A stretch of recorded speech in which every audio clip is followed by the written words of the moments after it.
My topic is the difference between letting go and letting in.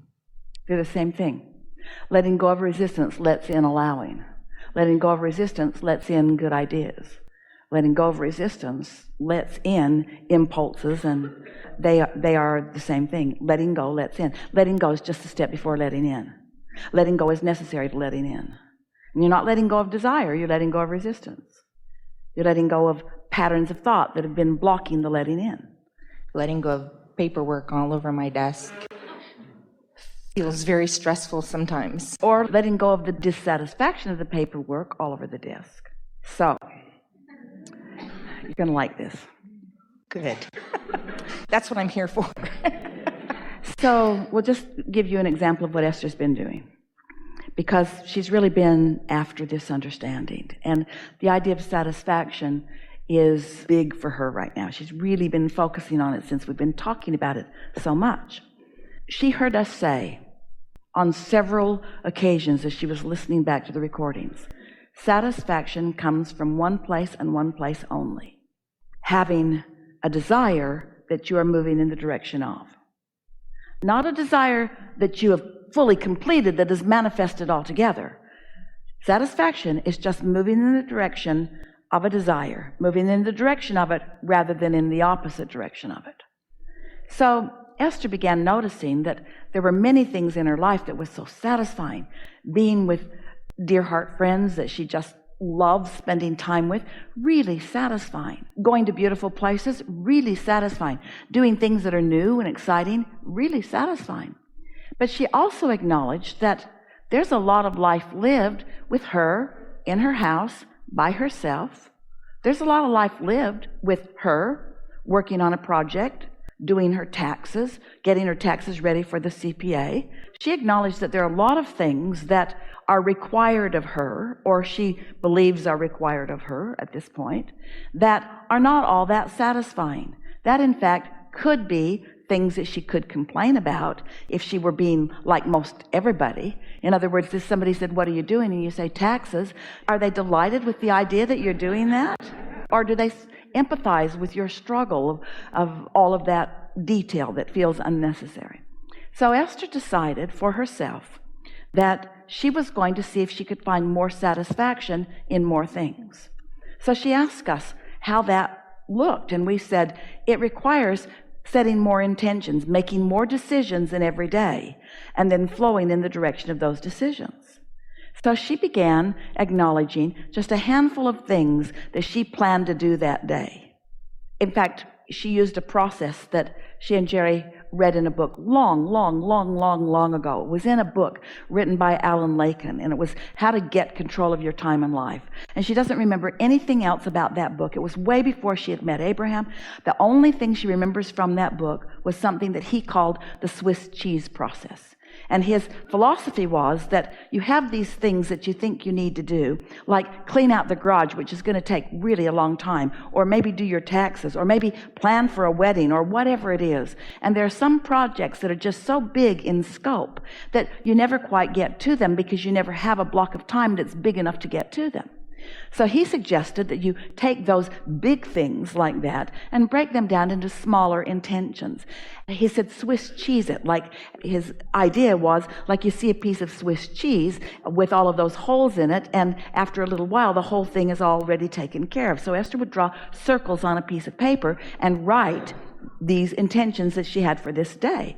And then she would look at the list of intentions, and she put things on it that she knew for sure she was going to do easily and gladly. And she put things on it that she knew for sure she was going to do, but maybe not so easily and gladly. And she even put things on the list that she knew she was probably going to have a hard time making herself do.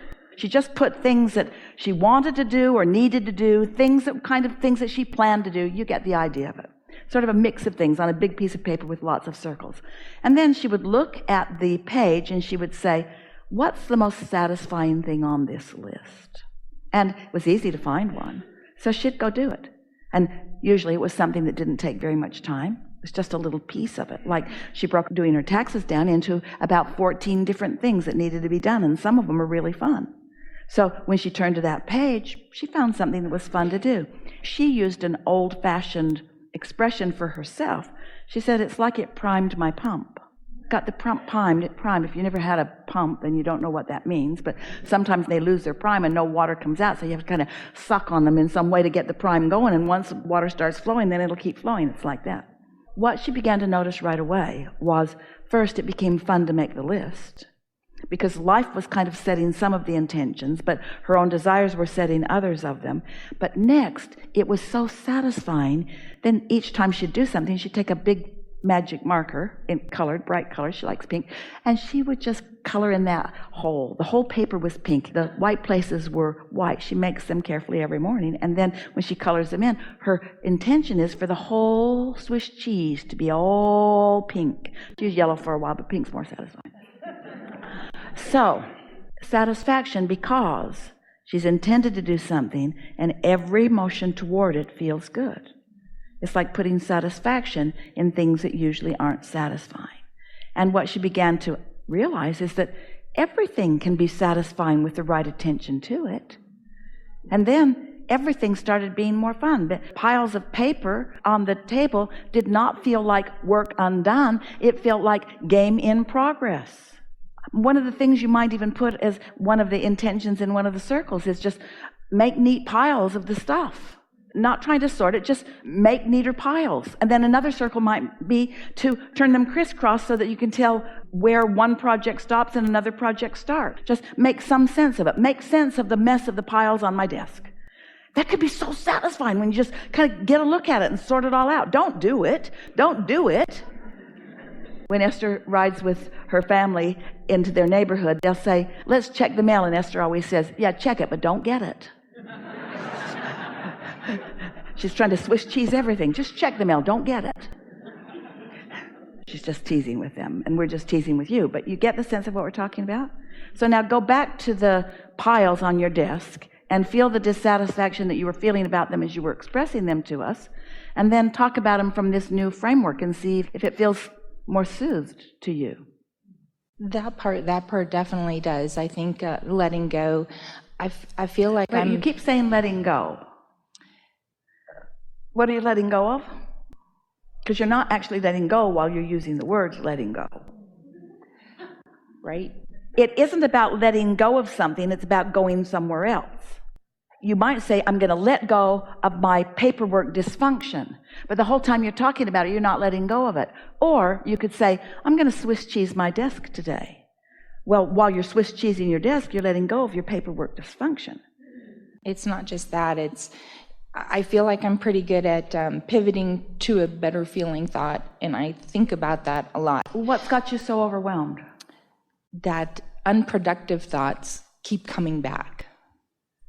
Well, and I keep pushing them aside. Nope, I'm going to pivot over here. But you see, when you push them aside, they're not deactivating. When you push them aside, you're saying, you go over there. I see you still there. You're still there. I say, you're right where I put you. You stay right over there. In other words, when you push something aside, it's like just the motion of pushing. There's only attraction. There's no getting rid of anything. You can't push anything away. You can't push it away. But you can focus on something else. Keep talking. You know enough of this, and we're nitpicking over all of your words, but there's something that is going to surface here that you're going to feel, and others too. So just keep processing with us. So when I think a negative aspect... Are you saying to us that you've got thoughts that you keep thinking, which is a belief is just a thought you continue to think, that are not serving you, like everybody does? Is that what you're saying to us? That you have unproductive or unnecessary or hindering thoughts? Or memories. And so your question about them is what? How can I render them dormant? Yes. How can I keep them from being active? So what's the logical answer? How do I keep a thought from being active? How do I allow it to be dormant? What's the obvious answer? Think of something else. Well, you went right to the answer, because most people would have said, don't think about it. And then we would have said, you took our line.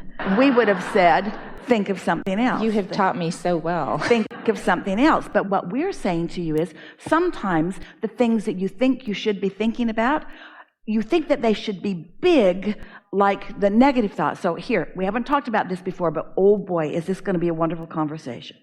Think about this. This is so good. We're just going to enjoy it ourselves for a little while. First, focus upon the two ends of the stick, wanted and absence of wanted.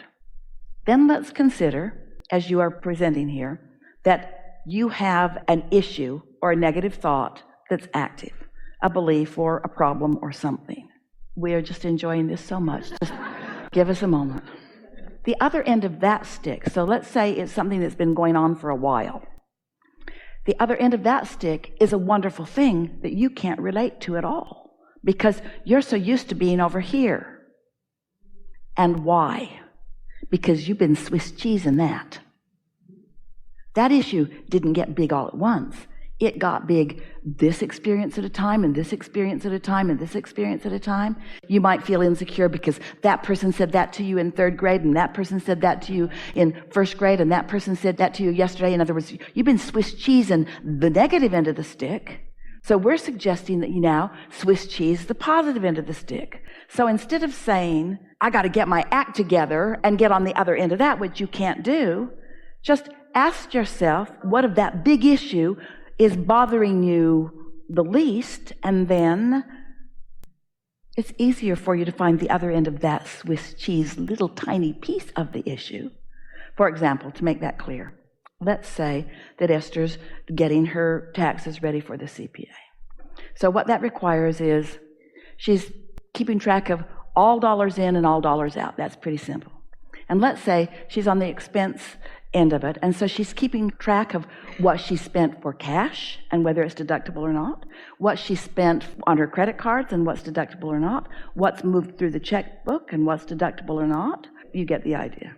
And let's say that what's moved through the checks is big because it requires reconciling bank statements on 4 bank accounts for a whole year.